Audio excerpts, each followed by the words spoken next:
আমি যেহেতু ঢাকা 8-এর স্বতন্ত্র এমপি প্রার্থী, ঢাকা শাহজাহানপুর অঞ্চলে আমি সারাদিন আমরা ভোটার করেছি, জনসংযোগ করেছি। তো স্বাভাবিকভাবে ওখানে বিভিন্ন কেউ আব্বাস ভাইয়ের সমর্থক, কেউ জামাতের হেলাল ভাইয়ের সমর্থক, খুব ফাইন, সবার সাথে আমাদের কথা হবে। তো একটা দোকানে ওনারা স্বাভাবিকভাবে আব্বাস ভাইকে পছন্দ করেন, খুব ভালো। তো আমার যেটা ভালো মানে আমাদের জন্য এটা একটা ইন্টারেস্টিং ব্যাপার, আমাকে জিজ্ঞেস করে বললো যে তুমি নির্বাচন মানে এটা কি, আমি নির্বাচনে দাঁড়িয়েছি লিফলেট দিয়ে সালাম দিয়ে, কেন নির্বাচন করবো, আমি এমপি হতে চাই। এমপি কেন হবো, আমি দেশের জন্য পলিসি মেকিং এ সাহায্য করতে চাই।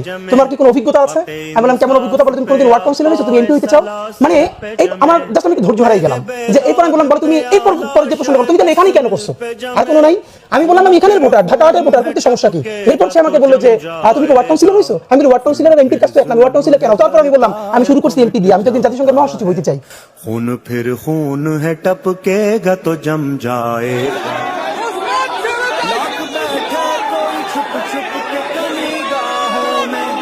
खून खुद देता है जल्लादों के मस्कन का सुराग, साजिशें